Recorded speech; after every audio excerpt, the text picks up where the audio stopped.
રાજકોટમાં પાટીદાર દીકરીના મિલકતનો વિવાદ વખર્યો છે। પાટીદાર આગેવાનો આજે પરિવારની મુલાકાત લેશે। મનોજ પનારા અને સામાજિક આગેવાનો મુલાકાત લેવાના છે। મિલકત વિવાદનો પરિવારથી જ ઉકેલ લાવવા પ્રયાસ કરવામાં આવશે। બંને પક્ષે આક્ષેપબાજી બાદ સમાજના આગેવાનોની મુલાકાત કરી હતી। રાજકોટમાં પાટીદાર દીકરીના મિલકતનો વિવાદ જે વકરી રહ્યો છે ત્યારે આજે પાટીદાર આગેવાનો પરિવારની મુલાકાત લેશે। મનોજ પનારા અને સામાજિક આગેવાનો દ્વારા આ દીકરીની મુલાકાત લેવામાં આવશે। પાટીદાર દીકરીના મિલકતનો જે વિવાદ વકરી રહ્યો છે ત્યારે આજે પાટીદાર સમાજના આગેવાનો જે છે તે પરિવારની મુલાકાત લેશે। મિલકત વિવાદનો પરિવારથી જ ઉકેલ લાવવાનો પ્રયાસ કરવામાં આવશે।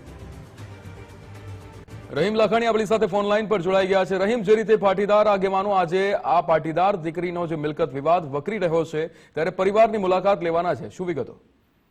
ચોક્કસપણે ગત રોજ જે રીતના પાટીદાર દીકરી દ્વારા જે એક વિડીયો વાયરલ થયો હતો અને ગુજરાત ફર્સ્ટ સુધી પહોંચ્યો હતો, જે મામલે તેની સાથે વાત કરતા તેણે કહ્યું હતું કે તેના મોટા બાપા છે તે ભાજપમાં છે ને તેના કારણે તેની સામે પોલીસ ફરિયાદ છે તે લેતી નથી। અનેક આક્ષેપો છે તેના દ્વારા કરવામાં આવ્યા હતા।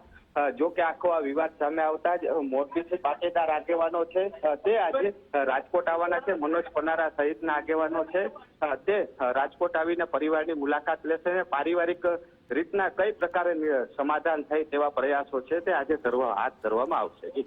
બિલકુલ રહીમ, સમગ્ર માહિતી સાથે જોડાવા બદલ આપનો આભાર।